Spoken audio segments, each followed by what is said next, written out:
আলহামদুলিল্লাহি রাব্বিল আলামিন ওয়াসসালাতু ওয়াসসালামু আলা সাইয়্যিদিল আমবিয়া ওয়া আলা আলিহি ওয়া আসহাবিহি আজমাইন।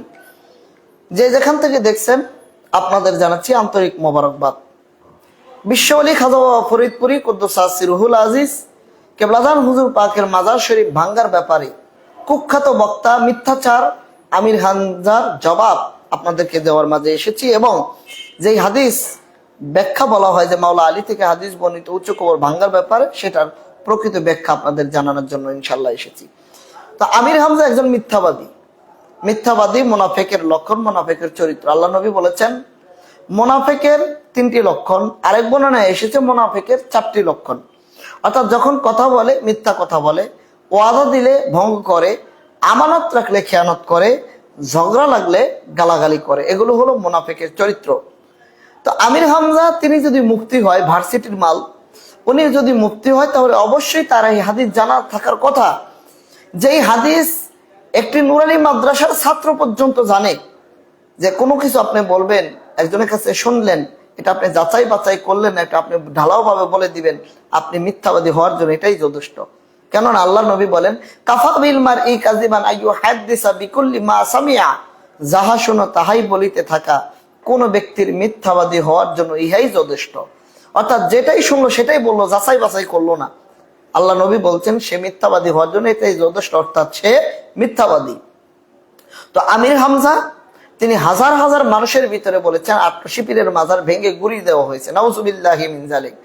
এই যে মিথ্যা কথা উনি বললো, যাচাই বাছাই করলো না, যার কারণে আল্লাহ নবীর হাদিস অনুযায়ী সে মিথ্যাবাদী, এবং যারা এই কথা শুনে তার কথায় সমর্থন দিল তারাও মিথ্যাবাদী। আপনারা জানেন মিথ্যা কথা বলা কবিরা গুনাহ। কাজে এই মাহফিল, কোরআন সুন্নাহর মাহফিল, সওয়াবের জায়গার ভিতরে তারা বসে গুনাহের কাজ করতেছে। আমির হামজা তার কথার ভিতরে মুনাফিকের চরিত্র পাওয়া যায়। আমি বলবো অচিরেই আমির হামজা তওবা করুক। যদি তওবা না করে তাহলে আল্লাহর ওলির শান-মান ক্ষুণ্ণ করার কারণে আল্লাহ পাক তার প্রতি বেজার হবে, গুসা হবে। আল্লাহ পাক বুখারী হাদিসে কুদসিতে বলেছেন মান আয়াত আলী ওয়ালিয়ান ফাকাদ আযানতাহু বিল হারব, যারা ওলি আল্লাহর বিরুদ্ধে আচরণ করে আল্লাহ পাক তাদের বিরুদ্ধে যুদ্ধ ঘোষণা করে। আমার পীর কেবলা জান হুজুর বিশ্ব ওলি খাজা বাবা ফরিদপুরি কুদ্দুসাস সিরহুল আজিজ আল্লাহর মহান একজন ওলি, তার নামে মিথ্যাচার করার কারণে, আমির হামজা আমার পীরের শান-মানকে ছোট করার কারণে, তার বন্ধুর শান-মানকে ছোট করার কারণে, আমির হামজা বিশ্ব ওলি খাজা বাবার বিরুদ্ধে যাওয়ার কারণে আল্লাহ পাক তার বিরুদ্ধে যুদ্ধ ঘোষণা করবেন। আমরা যদি বলি যে ব্যক্তিটা ভুল করতেই পারে, তাকে ভুল করছে এই জন্য তাকে এত কিছু বলার প্রয়োজন নাই। আরে বাবা, তাহলে আল্লাহর আইনের বিরুদ্ধে, আল্লাহর বিধানের বিরুদ্ধে আমাদের যাওয়া হবে। কারণ আল্লাহ বলছেন মান আয়াদ আলী ওয়ালিয়ান ফাকাদ আযানতাহু বিল হারব, ওলি আল্লাহর বিরুদ্ধে আচরণ করলে আল্লাহ তার বিরুদ্ধে যুদ্ধ ঘোষণা করবেন। কাজে আমির হামজা বিশ্ব ওলি খাজা বাবা ফরিদপুরের বিরুদ্ধে মিথ্যা কথা বলেছেন, মিথ্যা প্রচার করেছেন, যার কারণে আল্লাহ পাক তার বিরুদ্ধে জেহাদ ঘোষণা করবেন, এতে কোনো সন্দেহ নাই। এবং হাদিসের দৃষ্টিতে মুনাফিকের 4টি লক্ষণের ভিতরে একটি লক্ষণ হলো যখন কথা বলে সে মিথ্যা বলে, এবং আমির হামজা সেই মিথ্যা বলে মুনাফিকের তহমত তার কপালের ভিতরে, তার ভাগ্যে তিনি নিয়েছেন। কোরআনের দৃষ্টিতে সূরা মুনাফিকুনের 8 নম্বর আয়াত আল্লাহ বলেন বিসমিল্লাহির রহমানির রহিম ওয়ালিল্লাহিল ইজ্জাতু ওয়ালিরাসূলিহি ওয়ালিল মুমিনিনা ওয়ালাকিন্নাল মুনাফিকিনা লা ইয়ালামুন। আল্লাহ বলেন ইজ্জত আল্লাহর জন্য, ওয়ালিরাসূলিহি রাসূলের জন্য, ওয়ালিল মুমিনিনা কামিল মুমিন আউলিয়া কেরামগণের জন্য, ওয়ালাকিন্নাল মুনাফিকিনা লা ইয়ালামুন, মুনাফিকরা তা বুঝতে পারে না। কাজেই যারা আল্লাহকে ইজ্জত দেয় না, রাসূলকে ইজ্জত দেয় না, আল্লাহর দৃষ্টিতে তারা হলো মুনাফিক। তা আমার পীর কেবলা জান হুজুর এই জামানার অন্যতম কামেল মুমিন, আল্লাহর একজন মাহবুব বান্দা, আল্লাহর একজন মাহবুব বন্ধু ছিলেন। তার বিরুদ্ধে আচরণ করা, তার শান-মান, তার সম্মানকে ক্ষুণ্ণ করা, এটা মুনাফিকের চরিত্র। মুনাফিক ব্যতীত আল্লাহর ওলির বিরুদ্ধে কেউ কথা বলতে পারে না। কাজে বিশ্ব জাকির মঞ্জিল আল্লাহ রসুলের দরবার, এই দরবার ভাঙ্গার মতো ক্ষমতা পৃথিবীর কোন মায়ের বেটার নাই এবং হবেও না। কারণ কেবলা জান হুজুর বলছেন বাবা এই দরবারের মূল মালিক আল্লাহ, এই দরবারের বন্টনকারী নবী মুহাম্মদুর রাসূলুল্লাহ সাল্লাল্লাহু আলাইহি ওয়াসাল্লাম, আমি একজন পাহারাদার বসে আছি। আজকেও আমি সেটা বিশ্বলির বেসালত মঞ্জিল বানানী পাক দরবার শরীফে বলেছি জুমার বয়ানে। এখন যারা শুনতেছেন একটু মনোযোগ দিয়ে শুনেন, ভয় পাবেন না, নৈরাশ হবেন না।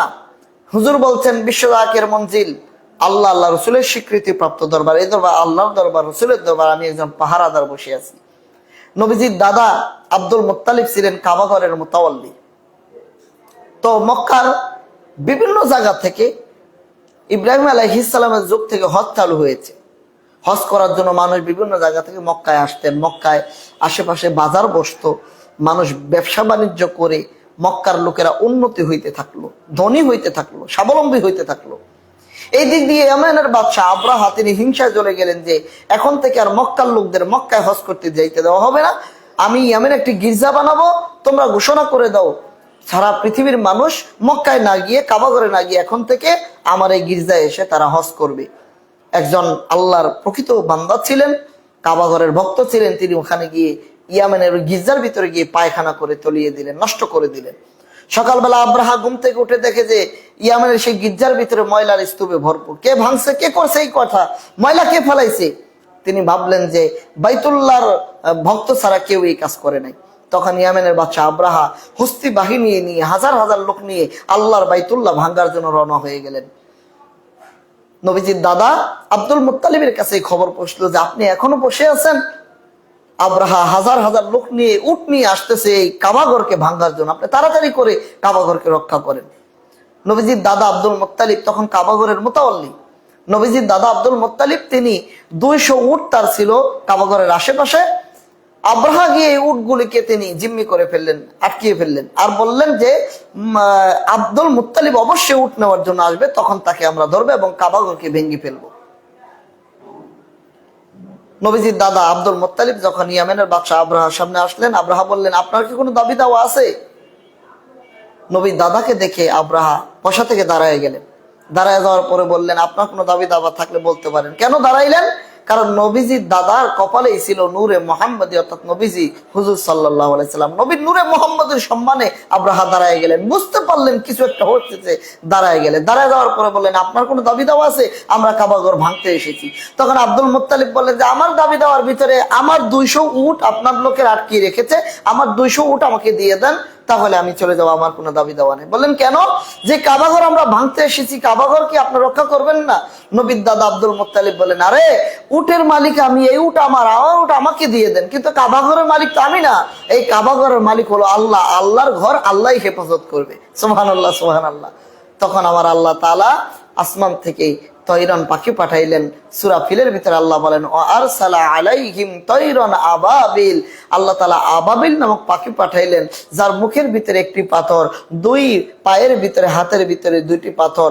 গুলি করলে যেমন একদিক দিয়ে বিদ্ধ হয়ে আরেক দিক দিয়ে বের হয়ে যায়, তেমনি করে নবীর দাদা আব্দুল মুত্তালিবের পক্ষ হয়ে আল্লাহ তাআলা এই কাবাঘরকে রক্ষা করার জন্য ও আরসালা আলাইহিম তৈরন আবাবিল, আবাবিল নামক পাখি পাঠাইলেন।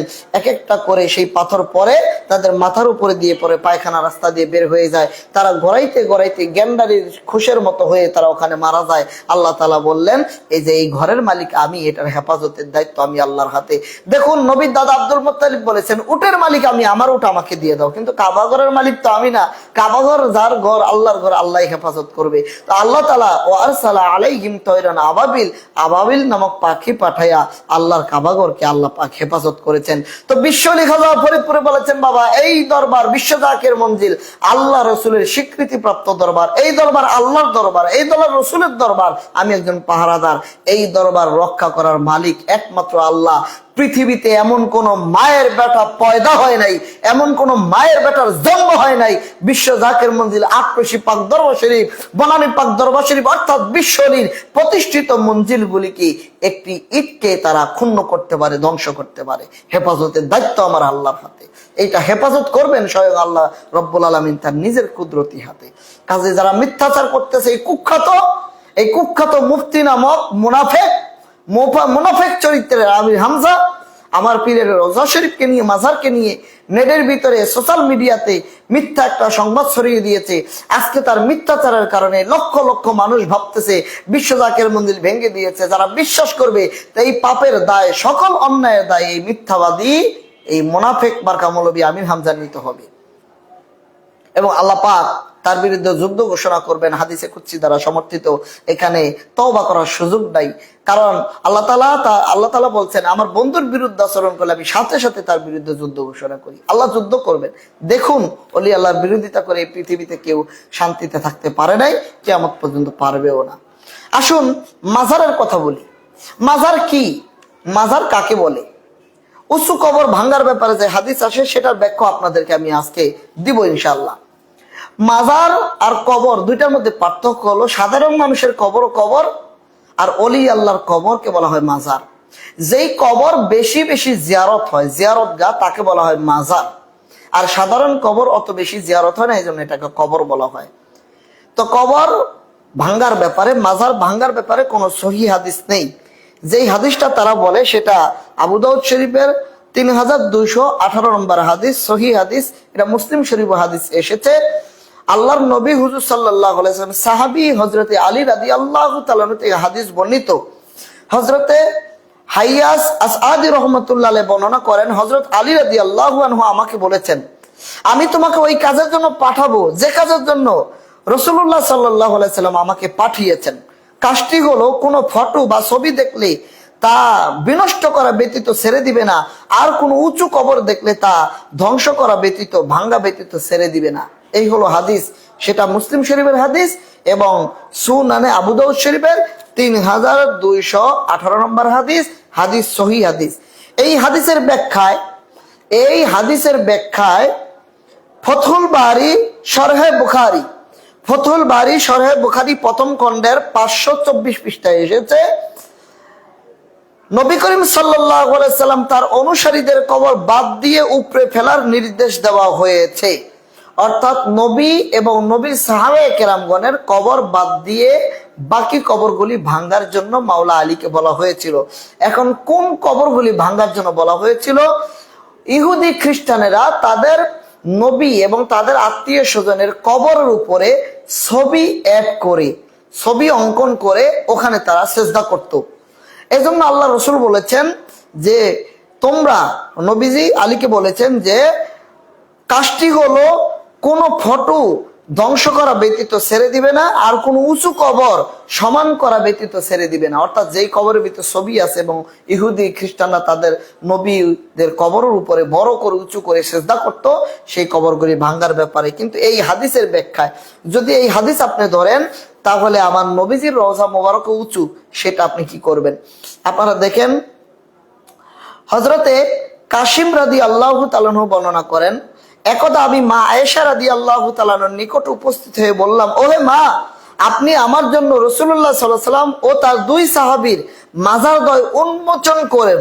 এবং তিনি তাই করলেন। আমি দেখি ওই কবর শরীফগুলো বেশি উঁচুও ছিল না, আবার নিচেও ছিল না। কবরগুলোর উপর মাদায়নের লাল কাকড় ছড়ানো ছিল। সুনানে আবু দাউদ মেশকাত শরীফ 149 পৃষ্ঠা, মেরকাত শরে মেশকাত 4th খণ্ড 169 পৃষ্ঠা, আশিয়াতুল লুমাতের ভিতরে এই হাদিস রয়ে গিয়েছে। কাজেই হযরতে কাসিম রাদিয়াল্লাহু তাআলা মা আয়েশার কাছে গিয়ে বলেছেন, আপনি নবী এবং নবীর যে দুই সাহাবী হযরতে আবু বকর এবং ওমরের কবরের আপনি উন্মোচন করেছেন, আমি দেখতে পারি। উনি বলেন, আমি চুকি দিয়ে দেখলাম রসুলের রওজা অর্থাৎ কবর এবং সাহাবীদের কবর একেবারে উঁচুও ছিল না, আবার একেবারে নিচুও ছিল না। তো আপনি যদি আবু দাউদ শরীফের হাদিস ধরেন যে রাসূলুল্লাহ মাওলা আলীকে বলেছেন যে তুমি যত উঁচু কবর পাবে সব ভেঙে দিবে, তাহলে রসুলের কবর তো একেবারে সমান ছিল না, উঁচু ছিল, একেবারে উঁচু ছিল না, আবার একেবারে নিচু ছিল না, মিডিয়াম উঁচু ছিল। আপনারা শুনলে খুশি হবেন যারা দেখতেছেন, বিশ্বওয়ালী খাজা বাবা ফরিদপুরি আট্টশী হুজুর পাকে যে মাজার শরীফ, রওজা শরীফ যাকে আমরা বলি, এখন তো গ্রিল মোবারক দিয়ে ঘেরাও দিয়ে রেখেছেন। আপনারা যারা ভিতরে যেতে পেরেছেন, আমার ভাগ্যে হয়েছিল বহুবার যাওয়ার, গিয়েছি, দেখেছি। হুজুর কেবলাজানের মূল যেই মাজার শরীফ, রওজা শরীফ, সেটা মাটি থেকে 1 বিঘত উঁচু, একেবারে রসুলের রওজা মুবারকের সুন্নাহ। সুবহানাল্লাহ, সুবহানাল্লাহ। যে মিশকাত শরীফে শরহে মেরকাতের শরে মেশকাতের 4th খণ্ড 169 পৃষ্ঠার হাদিস দ্বারা প্রমাণিত, আল্লাহর নবীর কবর রওজা মুবারক একেবারে উঁচু ছিল না, একেবারে নিচুও ছিল না, অর্থাৎ সামান্য উঁচু ছিল, 1 বিঘত হবে উঁচু ছিল। তা আমার পীর কেবলা হুজুরের রওজা শরীফ উঁচু ছিল, একেবারে নিচু নয়। এখন আপনারা যারা বলতেছেন যে উঁচু কবর পাইলেই ভেঙে দিবেন, তাহলে আপনাদের যে বড় হুজুর ইবনে তাইমিয়া তার কবর কমপক্ষে 2 থেকে 2.5 ফিট হবে, 2 থেকে 2.5 ফিট হবে তার কবর। কেন সেটা ভাঙতেছেন না? আপনারা যাকে কোরআনের পাখি বলেন, আপনাদের আল্লামা দেলোয়ার হোসেন সাইদি, সেই দেলোয়ার হোসেন সাইদির কবর কমপক্ষে 1 গিবতের উঁচু। এখনো কবর আপনারা সার্চ দেন নেটে, দেখবেন কবর 1 গিবতের উপরে। তাহলে এই কবর কেন ভেঙ্গে সমান করে দিচ্ছেন না? কবরে চুমু খাওয়া যদি বেদাত হয়, আপনাদের কোরআনের পাখি দেলোয়ার হোসেন সাইদি ইন্তেকালের পরে হাজার হাজার মানুষ তার এই কবরের উপরে চুমা খেয়েছে, কেন তখন বাধা দিলেন না? তাহলে নিজেদের বেলা জায়েজ হয়, আল্লাহর ওলিদের বেলা হারাম হবে, এটা কি মেনে নেওয়া যায়? কাজে আমার পীরকে বাজার হুজুরের রওজা মোবারক রাসূলুল্লাহ সাল্লাল্লাহু আলাইহি ওয়াসাল্লামের রওজা শরীফের অনুরূপ, একেবারে উঁচুও না একেবারে নিচুও না। আর আপনারা যারা শুনতেছেন এবং শুনবেন, আপনাদের বিভ্রান্তি বিশ্বওলি খাজা বাবার রওজা মোবারককে ভেঙে দেওয়ার জন্য বলতেছি, অন্যান্য 10টি মাজারের মতো আমার পীরের মাজার নয়। অন্যান্য পীরের মাজারে যেমন ফুলের মালা দিয়ে একেবারে স্তূপ করে ফেলানো হয়, মাজারের উপরে খাটের মতো করে ডিজাইন করে টাকা দিয়ে, আমি নিজের চোখে দেখেছি, টাকা দিয়ে একেবারে বাসরঘর সাজানো হয়। অন্যান্য পীরের মাজারগুলিতে যেমন ঢোল তবলা হারমোনিয়াম বাজানো হয়, অন্যান্য পীরের মাজারগুলিতে যেমন নারী পুরুষ একত্রে বসে, বিশ্বওয়ালির রওজা শরীফে সেখানে কোশ্চিনকালও এরকম কোনো অবস্থা নেই। বিশ্বওয়ালির মাজার মোবারক রওজা মোবারক এক বিগত, সেখানে শরীয়ত, অবশ্যই শরীয়তের বিধান অনুযায়ী রওজা শরীফ জিয়ারত করা হয়। সেখানে মহিলাদেরকে বোরকা ছাড়া ঢুকতে দেওয়া হয় না। মহিলাদের জন্য আলাদা জিয়ারতের জায়গা, আর পুরুষদের জন্য আলাদা জিয়ারতের জায়গা। অন্য মাজারের সাথে বিশ্বওয়ালির মাজারের তুলনা দেওয়া চলবে না। কারণ আপনারা মনে রাখবেন, এক ব্যক্তির চুন খেয়ে, পান খেতে গিয়ে চুন খেয়ে মুখ পুড়ে গেছে। এখন বিয়ে বাড়ি বেড়াইতে যাওয়ার পরে বলতেছে, বিয়ে সব দই খান দই খান। উনি বলতেছে যে দই, এই দই, এই দই আমি খাই না। কেন? এই দই খেয়ে আমার একবার মুখ পুড়ে গেছে। কারণ উনি পান খেতে গিয়ে চুন দিয়ে মুখ পুড়ে গেছে, এখন দইরে মনে করতেছে এটাই বোধহয় সেই চুন। কাজে অন্যান্য মাজার কি হয় সেটা আমরা দেখবো না। আমার পীরকে বাজার হুজুর শরীয়তের ফাউন্ডেশন, রাসূলুল্লাহর শরীয়তের ফাউন্ডেশন আলোকে বিশ্বওয়ালি খাজা ফরিদপুরি এই রওজা শরীফ পরিচালনা হচ্ছে। আর উঁচু কবর ভাঙ্গার ব্যাপারে যে হাদিসটা আপনাদেরকে বললাম, এই হাদিসটা মুসলমানের কবর ভাঙ্গার ব্যাপারে নয়, এটা হলো ইহুদি খ্রিস্টানদের কবর ভাঙ্গার ব্যাপারে। রসুলের রওজা মোবারক উঁচু ছিল, হযরত আয়েশা সিদ্দিকা রাদিয়াল্লাহু তাআলা আনহার ভাইয়ের কবর মোবারক, মাজার মোবারক উঁচু ছিল। আপনাদেরকে আমি আরো কয়েকটি হাদিস এখান থেকে দেখাচ্ছি, একটু মনোযোগ দিয়ে খেয়াল করেন। রাসূলুল্লাহ সাল্লাল্লাহু আলাইহি ওয়াসাল্লাম রওজা মোবারক উটের পিঠের মতো কুচ দেখেছি। সহিহ বুখারী মিশকাত শরীফ 148 পৃষ্ঠা, মেরআত শরে মিশকাত 4th খণ্ড 154 পৃষ্ঠা। রসুলের রওজা মোবারক উটের কুচের মতো, উট যেমন কুচ থাকে ওরকম কুচ ছিল আল্লাহ নবী হুজুর সাল্লাল্লাহু আলাইহি ওয়াসাল্লামের রওজা মোবারক। মৃত ব্যক্তির হাড় ভাঙ্গা জীবিত ব্যক্তির হাড় ভাঙ্গার সমান। মুয়াত্তা ইমাম মালিক, সুনানে আবু দাউদ শরীফ, ইবনে মাজাহ মিশকাত 149 পৃষ্ঠা, মেরকাত শরে মিশকাত 4th খণ্ড 170 পৃষ্ঠা, মুসনাদে আহমদ। এবং নবী করিম সাল্লাল্লাহু আলাইহি ওয়াসাল্লাম আমাকে একটি কবরের সাথে হেলান দেওয়ার দেখে বললেন, কবরবাসীকে হেলান দেওয়ার মধ্যে কষ্ট দিও না। মুসনাদে আহমদ শরীফ। এখন আপনারা মুসনাদে আহমদ শরীফ, মিশকাত শরীফ 149 পৃষ্ঠা, মেরকাত শরে মিশকাত 4th খণ্ড 176 পৃষ্ঠা। আল্লাহ নবী হুজুর সাল্লাল্লাহু আলাইহি ওয়াসাল্লাম এক সাহাবীকে কবরের উপরে ঢেলান দেওয়া দেখে বললেন যে, কবরে হেলান দিয়ে তুমি কবরবাসীকে কষ্ট দিও না। তাহলে বোঝা গেল এই হাদিস দ্বারা নবীর জামানায় সাহাবায়ে কেরামগণের কবর উঁচু ছিল। কতটুকু উঁচু? একটা কবরে ঢালান দিতে গেলে যেই পরিমাণ উঁচু হওয়া প্রয়োজন, ওই পরিমাণ উঁচু ছিল সাহাবায়ে কেরামগণের কবর শরীফ, মাজার শরীফ। যার কারণে সাহাবীরা কবরের ঢালান দিয়ে বসেছেন। রাসূল বললেন, কবরের ঢালান দিয়ে তাদেরকে কষ্ট দিও না, অর্থাৎ তারা ওখানে কবরবাসী কবর থেকে উপরে দেখতে পায়। তোমরা যে তাদের কিভাবে পিঠ দিয়ে বসেছো এটা ছেড়ে দেখে কষ্ট পাবে। রাসূল বলেন তাদেরকে কষ্ট দিও না।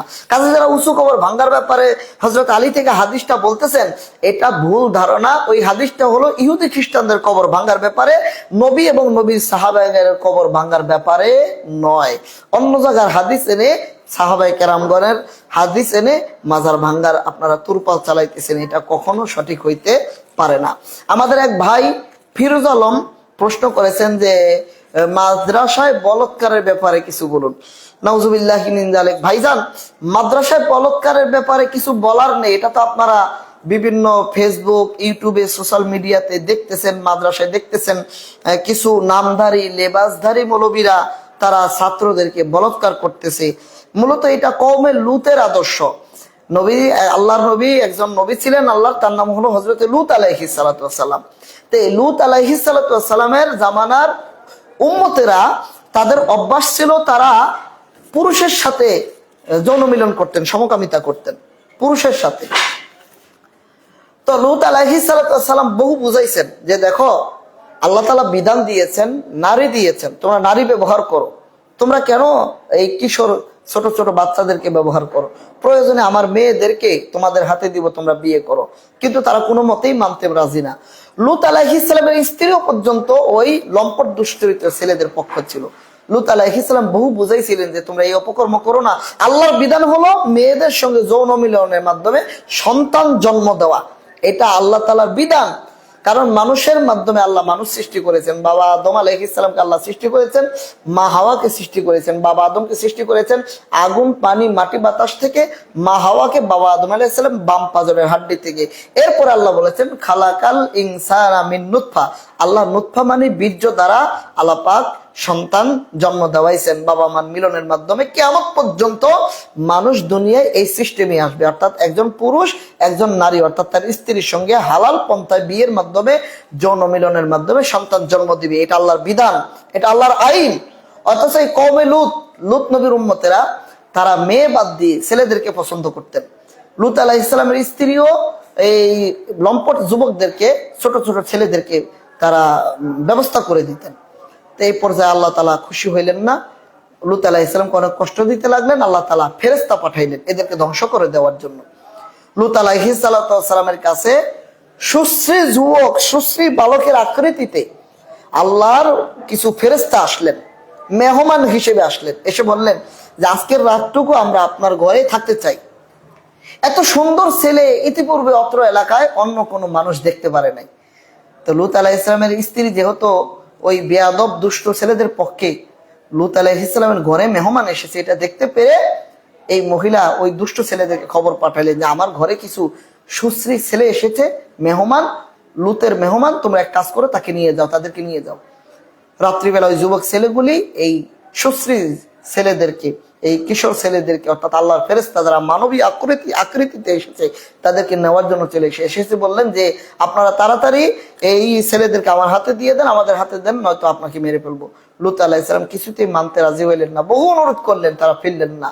অবশেষে জোর করে দরজা ভেঙে তারা ঘরের ভিতরে ঢুকে আল্লাহর যে ফেরেশতা 6 থেকে 7 জন বা কিছু সংখ্যক ফেরেশতাদেরকে ওই যুবক সুরতে, বালক সুরতে, সুশ্রী বালক সুরতে যখন এসেছে তাদেরকে জোর করে নিয়ে অপকর্ম করবেন এমন টাইমে ফেরেশতারা তাদের আসল রূপ প্রকাশ করে বললেন যে আপনি আপনার সন্তানদেরকে নিয়ে বের হয়ে যান, আপনার স্ত্রীকে বলবেন সে যাতে পিছনের দিকে, স্ত্রী নয় অর্থাৎ আপনাকে যারা ভালোবাসে, আপনাকে যারা মানে, তারা যেন পিছন দিকে না তাকায়। লূত আলাইহিস সালাম বললেন তাড়াতাড়ি বের হয়ে যাও, আমরা এই এলাকা ছেড়ে চলে যাবো অন্য এলাকায়। লূত আলাইহিস সালাম রওনা হলেন, কিন্তু যে দুষ্ট মহিলা তার স্ত্রী, তিনি সন্দেহ করলেন যে পিছন দিকে তাকাইতে নিষেধ করলো কেন। পিছন দিকে লূত নবীর স্ত্রী তাকাইলেন, আল্লাহ তাআলা তাকে মূর্তি বানাই দিলেন, পাথরের মূর্তি। হযরতে শায়েখ নুরুল ইসলাম ফারুকী রহমাতুল্লাহ আলাইহি চেলেনাইতে কাফেলা অনুষ্ঠানে সেই মূর্তিটা সরাসরি দেখিয়েছেন। আপনারা যারা দেখতে চান কওমে লূত লেখে নুরুল ইসলাম ফারুকীর কাফেলা অনুষ্ঠানটা সার্চ দিলে আপনারা দেখতে পারবেন। এখনো পাথর হিসেবে সেটা রয়ে গিয়েছে। আর ওই জাতিকে আল্লাহ তাআলা এই জমিনকে উল্টিয়ে দিলেন, এমন ভাবে ফেরেশতারা জমিন উল্টিয়ে দিলেন এক চাপায়, ওই কওমে লূতের সকল কওম তারা মাটির নিচে ডেবে গেল। এখন প্রশ্ন হলো আল্লাহ শাস্তি তাদেরকে তো গজব দিয়ে মেরে ফেলতে পারতেন, তাহলে জমিনটা উল্টায় দিলেন কেন? মুফাসসির কেরামগণ লিখেছেন যে এই জমিন উল্টে দেওয়ার কারণ হলো আল্লাহর বিধান হলো একজন পুরুষ একজন মেয়ের সঙ্গে অর্থাৎ স্ত্রীর সঙ্গে যৌন মিলনের মাধ্যমে সন্তান জন্ম দিবে, এটা আল্লাহর আইন, আল্লাহর বিধান। অথচ এই কওমে লূতের ছেলেরা আল্লাহর বিধানকে উল্টিয়ে দিয়েছে, অর্থাৎ তারা মেয়েদেরকে রেখে ছেলেদের সাথে সমকামিতায় লিপ্ত হয়েছে। এজন্য আল্লাহ তাআলার বিধানকে উল্টিয়ে দেওয়ার কারণে আল্লাহ পাক তাদেরকে শাস্তি হিসেবে এই জমিনকে উল্টিয়ে দিয়ে জমিনের ভিতরে তাদেরকে ডাবিয়ে দিয়ে দুনিয়া থেকে বিদায় করে দিলেন। আল্লাহু আকবার, আল্লাহু আকবার। আল্লাহ পাক কত বড় সর্বশক্তিমান। তো এই কওমে লুতের গোষ্ঠী, কওমে লুতের অনুসারী এখনো পর্যন্ত এই দুনিয়ায় আছে, যারা এই মাদ্রাসার কচি কাচ্চা বাচ্চাদেরকে তাদের সেই শয়তানি কুদৃষ্টিতে দেখে তারা এই বাচ্চাগুলির সঙ্গে বলাৎকার করতেছে। বহু মাদ্রাসার হুজুরেরা, সবাই নয়, আপনারা মনে রাখবেন, মাদ্রাসার আলেম বলতে সবাই কিন্তু এই দুশ্চরিত্রের অধিকারী নয়। বহু আলেম ওলামা, হক্কানি পীর মাশায়েখ আলেম ওলামাগণ মাদ্রাসার দায়িত্বে আছেন। তারা না থাকলে এলেম থাকবে না, মাদ্রাসা থাকতো না। ওই দুষ্ট চরিত্রের মানুষগুলি বহু মাদ্রাসার ছাত্রদেরকে কোরআন শরীফ স্পর্শ করে ভয় দেখিয়ে, তারপরে আমি যদি এটা করি, এটা বলে দাও, তাহলে আল্লাহর কাছে জবাবদিহি করতে হবে, গজবে পড়বা, জাহান্নামে যাবে, এরকম ভয় দেখিয়ে এই দুষ্ট চরিত্রের লোকেরা বাচ্চাদের সঙ্গে তারা বলাৎকার করতেছে এবং ধরাও খাইতেছে। কাজে এই সমস্ত দুষ্ট চরিত্রের কওমে লুতের অনুসারী মানুষদের হাত থেকে আল্লাহ পাক আমাদেরকে ঈমানকে হেফাজত করুন। তা আমি বলবো ভাই, ওনারা কেন এই যৌন মিলন অর্থাৎ সমকামিতা করে, বাচ্চাদের সঙ্গে বলাৎকার করে, এটা তাদের ব্যক্তিগত ব্যাপার। এটা নিয়ে কথা বলতে আমরা কখনোই রাজি নয়। তারপরও আজকে বাধ্য হয়ে কমেন্টের কারণে আপনার এই উত্তর দিতে। অনেকে জানেন না, সেটা জানলেন। মূলত তারা আল্লাহ রসুলের অনুসারী নয়, এগুলি শয়তান অনুসারী, শয়তানের কাজ। আল্লাহ পাক এই শয়তানদের হাত থেকে আমাদের ঈমানকে হেফাজত করুন। আর যেটা আমি বলতেছিলাম মাজার শরীফের ব্যাপারে, এখন আসুন আমরা মাজার শরীফে যাই, রোজা শরীফে যাই, বিশ্বলি খাজা ফরিদপুর মাজার শরীফ জিয়ারত করতে যাই, জুতা পায়ে রেখে যাই না, খালি পায়ে যাই, জুতা রেখে ভিতরে প্রবেশ করি এবং রওজা শরীফের দিকে ঘুরে হাত তুলে আমরা মোনাজাত করি। কিছুদিন আগে আপনারা আহলে হাদিসের এক বক্তা, আস-সুন্নাহ ফাউন্ডেশনের, আপনারা আহমদুল্লাহ নাম। এখন আপনারা অনেকে বলবেন, ভাইজান আপনি নাম বলেন কেন? বাবা, নাম বলি এই কারণে যে ওনারা সোশ্যাল মিডিয়াতে প্রকাশ্যভাবে যেমন ভুল করতেছে, তাদের ভুলগুলি নাম বলে প্রকাশ্যভাবে শুধরিয়ে দেওয়াটাই হলো ইমানদারের দায়িত্ব, আপনাদের কর্তব্য। তো নাম বলার কারণে বলছে যে কবরের দিকে মুখ করে যদি কেউ দোয়া করে, কবরের দিকে ফিরে দোয়া করে, তাহলে এটা শিরকের পর্যায়ে পড়ে। কবরের দিকে মুখ করে দোয়া করা যাবে না। তা আমি আপনাদেরকে হাদিস শরীফ থেকে দেখাবো যে কবর বা মাজার বা রওজা জিয়ারতের সময়, কবরস্থানে ঢোকার সময়, মাজারে ঢোকার সময় অবশ্যই খালি পায়ে ঢুকতে হবে, জুতা নিয়ে ঢুকতে পারবেন না। এবং অবশ্যই কবরের দিকে মুখ করে দুই হাত তুলে আল্লাহ দরবারে দোয়া করবেন। এটা রসুলের হাদিস, রসুলের সুন্নাহ। এই হাদিসটা বলে ইনশাল্লাহ আপনাদের মাঝে আমি বিদায় নিব, শেষ করব। এই হাদিস শরীফটি আম্মা জানা আয়েশা সিদ্দিকা রাদিয়াল্লাহু তাআলা আনহা থেকে হাদিস বর্ণিত। যেমন তেমন লোকের হাদিস নয়। আম্মা জানা আয়েশা সিদ্দিকা রাদিয়াল্লাহু তাআলা আনহা এই হাদিস বর্ণনা করেছেন। হাদিসটি সহিহ মুসলিম শরীফের 774 নম্বর হাদিস, মুসনাদে আহমদ শরীফের হাদিস, সুনানুল কুবরা লিন নাসাই শরীফের হাদিস, সুনানে নাসাই শরীফের 2037 নম্বর হাদিস, সহিহ ইবনে হিব্বানের 7110 নম্বর হাদিস। এই হাদিসটি আল্লাহর নবী হুজুর সাল্লাল্লাহু আলাইহি ওয়াসাল্লামের আম্মা জানা আয়েশা সিদ্দিকা বলেন যে রাসূলুল্লাহ সাল্লাল্লাহু আলাইহি ওয়াসাল্লাম তিনি গভীর রাতে ঘুম থেকে উঠলেন, উঠে আল্লাহর নবী জাআল বাকি, নবীজি জান্নাতুল বাকি কবরস্থানে গেলেন, ফাকামা দাঁড়াইলেন, ফাআতা কিয়াম রাসূলুল্লাহ কিয়াম করলেন, তারপরে সুম্মা রাফা ইয়াদাইহি সালাসা মাররাতিন, রাসূলুল্লাহ তিনবার হাত মোবারক উত্তোলন করে অর্থাৎ কবরবাসীদের সামনে দাঁড়িয়ে রাসূলুল্লাহ দোয়া করলেন। অখলা নাআলাই, এই হাদিসের শুরুতে আগে এসেছে রাসূলুল্লাহ নাআলাই অর্থাৎ রাসূলুল্লাহ সাল্লাল্লাহু আলাইহি ওয়াসাল্লামের তার এই জুতা মোবারক খুলে ফেললেন। রাসূলুল্লাহ জুতা খুলে জান্নাতুল বাকি কবরস্থানে ঢুকলেন।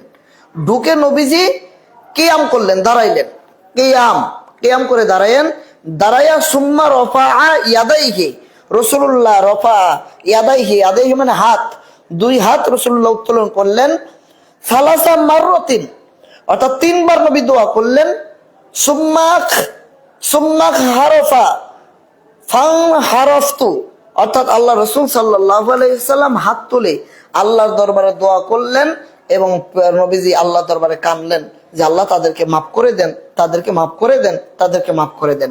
অর্থাৎ এই হাদিস দ্বারা প্রমাণ হলো নবীজি ঘর থেকে নিয়ত করে বের হয়েছেন। অনেকে বলে নিয়ত করে মাজারে যাওয়া যাবে না। দেখেন এই হাদিস, আপনারা যে এবারও শুনলেন বাংলাটা শোনেন। অনেকে বলে নিয়ত করে মাজারে যাওয়া যাবে না। আরে রাসূলুল্লাহ ঘর থেকে বের হলেন, উনি তো নিয়ত করে বের হয়েছেন জান্নাতুল বাকিতে যাবেন। যখন উঠেছেন, ঘুম থেকে উঠে বের হয়েছেন তো নিয়ত করে বের হয়েছেন। ঘর থেকে নিয়ত করে বের হয়ে যাওয়া রাসূলুল্লাহর সুন্নাহ। জুতা খুলে কবরস্থানে ঢোকা অর্থাৎ মাজার শরীফে ঢোকা রাসূলের সুন্নাহ। এরপরে কবরবাসীদের দিকে মুখ করলে তাকাইলেন রাসূলুল্লাহ। রাসূলুল্লাহ কবরের দিকে মুখ করলেন, মুখ করে দুইটা হাত তুলে 3 বার নবীজি দোয়া করলেন। কাজেই কবরস্থানের দিকে মুখ করে অর্থাৎ রওজা শরীফ, মাজার শরীফ, কবরস্থানের দিকে মুখ করে 2 হাত তুলে আল্লাহর দরবারে দোয়া করা, এটা নবীজির সুন্নাহ। এখানে কাবার দিকে ঘুরতে হবে এমনটি শর্ত নয়। দোয়ার কিবলা হলো আরশে আজিম।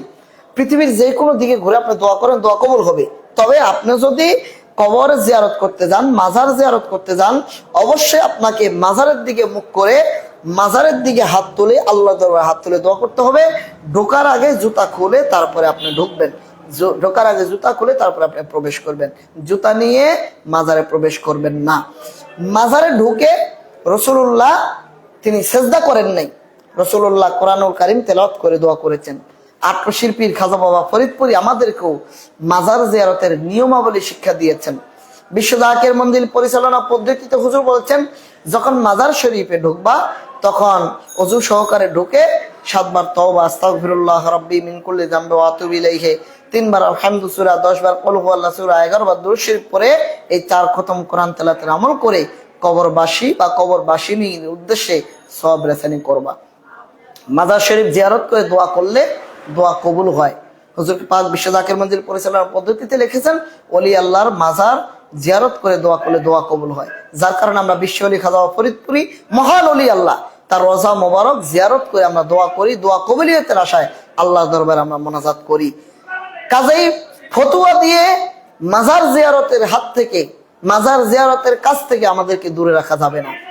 আর আটশির মাজার ভেঙে দিয়েছে এটা বলে দেশবাসীকে বিভ্রান্তি করা যাবে না। কারণ তোমরা এক ইউটিউবে বলে দিবা আটশির মাজার ভাঙ্গা হয়েছে, জাকের পার্টি এবং বিশ্বলির কোটি কোটি মুরিদানরা কোটি কোটি পেজে, কোটি কোটি ইউটিউব চ্যানেলে তারা প্রকাশ করবে আটশির মাজার ভাঙ্গে নাই, সত্য ঠিক আছে। কাজে বিশ্ব বাজারে তোমরাই লাঞ্ছিত হইবা, বঞ্চিত হইবা, তোমরাই মিথ্যাবাদী হিসাবে সমাজে গণ্য হইবা যে আটশি মাজার ভাঙ্গে নাই, সত্য কিন্তু তারা মিথ্যা বলেছে। যদি বিশ্বাস না হয় তাহলে বিশ্ব জাকির মন্দিরে আটশি দরবারে গিয়ে দেখো, লক্ষ লক্ষ মানুষ বিশ্ব জাকির মন্দিরে জিয়ারত করতেছেন, কোরআন তেলাওয়াত করতেছেন। বিশ্বলির দরবার শরীফে কোরআন তেলাওয়াত করে খাজা ফরিদপুরি উসিলা করে আল্লাহ দরবারে দোয়া করতেছেন। বিশ্ব জাকির মন্দিরে গাঁজা খাওয়া হয় না। বিশ্ব জাকির মন্দির মাজারে ঢোল তবলা হারমোনিয়াম বাজানো হয় না। বিশ্ব জাকির মন্দির মাজার শরীফে আপনার জটালা লোকদেরকে জায়গা দেওয়া হয় না, তারা যায় না। ওখানে শরীয়তের ফাউন্ডেশন, শরীয়তের বাউন্ডারির ভিতরে থেকে মাজার শরীফ জিয়ারত করা হয়। এখন বাহিরের কথা বলবো আমি কিছু, আমাদের দরবার শরীফ বাদ দিয়ে বাহিরের কথা। শাহজালাল ইয়ামিনী রহমতুল্লাহ আলাই, শাহপরান ইয়ামিনী রহমতুল্লাহ আলাই 360 আউলিয়া নিয়ে তারা বাংলার জমিনে এসেছিলেন আল্লাহর নবীর দোয়া নিয়ে।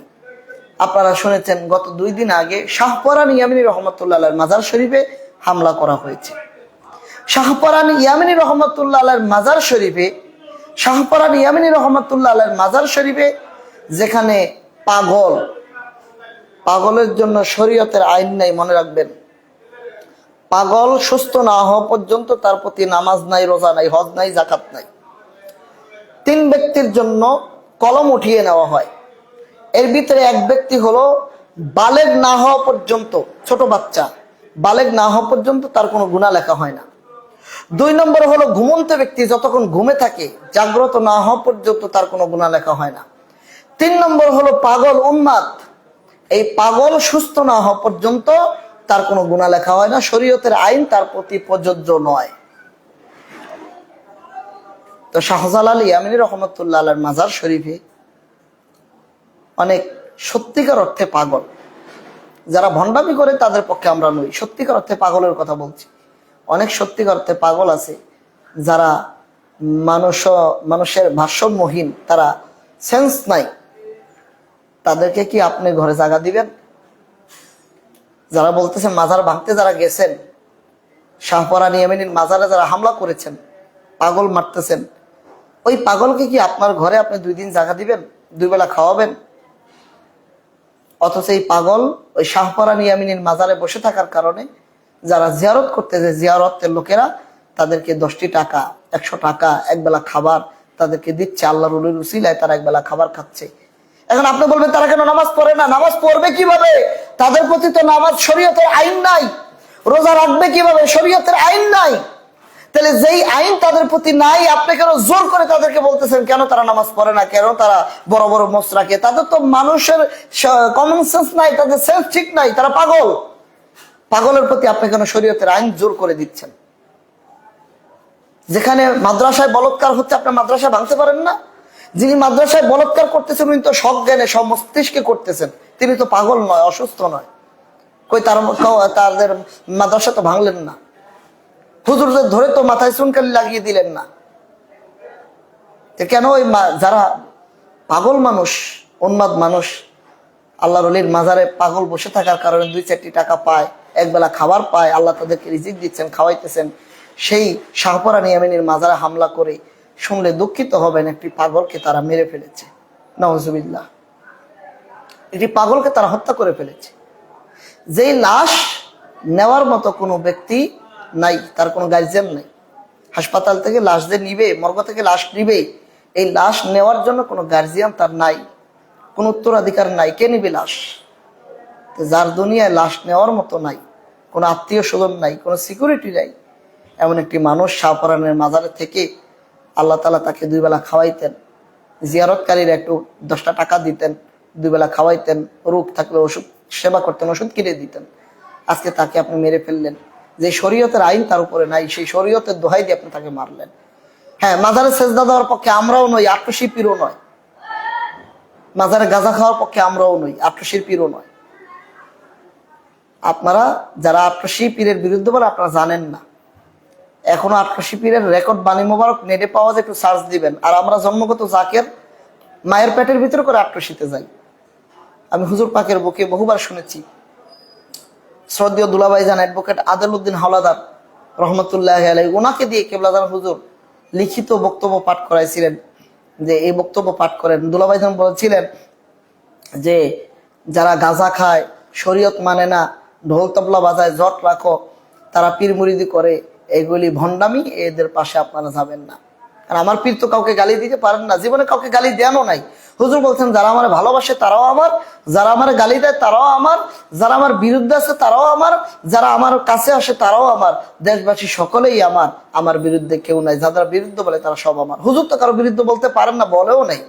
যার কারণে এই গাঁজা খাওয়ার বিরুদ্ধে, ঢোল তবলা বাজানোর বিরুদ্ধে, শরীয়তের বিরুদ্ধে যে কথাগুলি দুলাভাই জানদেরকে দিয়ে বলিয়েছিলেন। কাজে আমার পীরও গাঁজা খাওয়ার পক্ষে নয়, শরীয়তের বাহিরে নয়, আমরাও শরীয়তের বাহিরে নই। যদি মাজার শরীফ দেখতে চান, বাংলার জমিনে যদি কোনো শরীয়ত ভিত্তিক মাজার দেখতে চান, তাহলে আসুন বিশ্ব জাকির মন্দির আটকাশি পাক দরবার শরীফ, বিশ্বলি খাজা ফরিদপুরের মাজার শরীফ জিয়ারত করেন, নজর শরীফ জিয়ারত করেন। গিয়ে দেখেন সেখানে ফুলের মালা দিয়ে ঢেকে রাখা হয় না, সেখানে ঢোল তবলা বাজানো হয় না, সেখানে আপনার টাকার মালা, অনেক মাজার আমি দেখেছি টাকার মালা বানিয়ে বাসর ঘরের মতো খাট বানিয়ে উপরে আপনার ওই যে মশারি যে টানায় আমাদের দেশে খাটে, মশারির মতো ওরকম স্টান দিয়ে স্টানের উপরে টাকার মালা দেওয়া আমি নিজের চোখে দেখেছি। কাজেই সেই সমস্ত মাজারের সাথে আমার পীরের মাজারের কোনো তুলনা করবেন না। যারা না জানেন, না জানেন আমাদেরকে বাজে মন্তব্য করেন, গালিগালাজ করেন। আসলেই আপনারা যারা দেখতেছেন, শুনতেছেন, দেখবেন। আমি লাইভে আসতে চেয়েছিলাম না, বহু জাকের ভাইয়ের আমাকে কমেন্ট করে বাধ্য করেছেন, ভাই আপনি এই মাজার সম্পর্কে কিছু বলুন। এবং আজকে এক জাকের ভাই বলছেন যে মাওলা আলী থেকে যে হাদিস কবর ভাঙ্গার ব্যাপারে, এটা কি সঠিক কিনা বা এটার ব্যাখ্যা কি একটু বুঝিয়ে বলুন। যার কারণে আমি আজকে আসতে বাধ্য হলাম। আপনারা যারা দেখেছেন, দেখবেন, আপনাদেরকে আমি ধন্যবাদ জানাই দীর্ঘ সময় কষ্ট করে আমার এই লাইভ শোনার জন্য।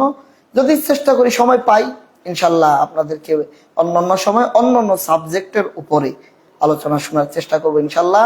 আজকের মতো আলোচনা এখানে শেষ করলাম। আসসালামু আলাইকুম ওয়া রাহমাতুল্লাহি।